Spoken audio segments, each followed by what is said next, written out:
Assalamualaikum warahmatullahi wabarakatuh. Perkenalkan, saya Nabila Tasya Putri. Saya di sini akan menjelaskan tentang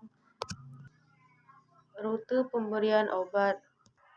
Jadi, rute pemberian obat ini ada dua rute, yaitu eternal dan parenteral. Yang pertama ada eternal. Jadi, eternal ini merupakan pemberian obat melalui saluran cerna atau gastrointestinal dari rongga mulut sampai poros usus. Kelebihan eternal itu yaitu praktis dan tidak menimbulkan rasa sakit. Dan kekurangannya, absorpsinya lambat, tidak dapat diberikan pada pasien yang tidak sadar atau tidak dapat menelan. Bentuk-bentuknya ada dua, yaitu oral dan topikal. Jadi oral ini adalah obat yang cara penggunaannya masuk melalui mulut, obat ditelan dan diabsorpsi di lambung atau usus halus. Keuntungannya yaitu relatif aman, praktis, dan ekonomis. Dan kerugiannya timbul efek lambat, tidak bermanfaat pada pasien yang sering muntah, diare, dan tidak sadar. Yang kedua ada topikal. Rute topikal ini adalah pemberian obat secara topikal dilakukan dengan mengoleskan obat ke kulit atau jaringan mukosa. Beberapa jenis sediaan obat topikal atau oles yang umum ditemui lain seperti salep, krim, bedak, atau gel. Yang kedua ada parenteral. Jadi parenteral merupakan pemberian obat melalui suntikan. Keuntungannya yaitu yang pertama, efek timbul lebih cepat dan teratur. Yang kedua, dapat diberikan pada pasien yang tidak sadar dan muntah-muntah. Yang ketiga, sangat berguna dalam keadaan darurat.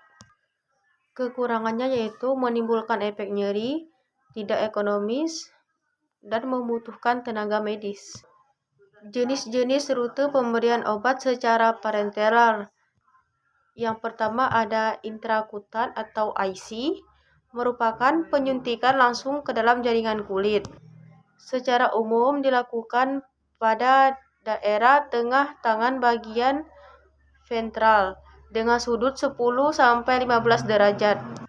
Dan juga rute parenteral ini adalah dengan menyuntikkan obat ke tubuh manusia melalui beberapa posisi, di antaranya intramuskular atau IM. Pemberian obat dengan IM ini yaitu pemberian obat dengan cara menginjeksi obat ke jaringan otot dengan penyuntikan dengan derajat 90 atau 90 derajat.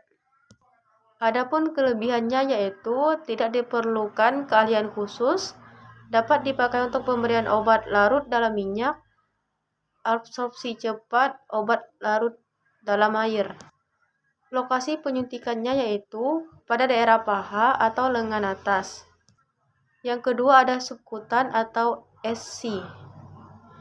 Jadi subkutan atau SC ini adalah pemberian obat melalui jaringan lemak dengan derajat 45 atau 45 derajat. Jenis obat yang lazim digunakan secara SC atau subkutan yaitu vaksin, obat-obatan per operasi, heparin, insulin, dan lain-lain. Yang keempat ada intravena atau IV. Intravena atau IV ini merupakan pemberian obat yang penyuntikannya langsung ke pembuluh darah dengan derajat penyuntikannya yaitu 25 derajat.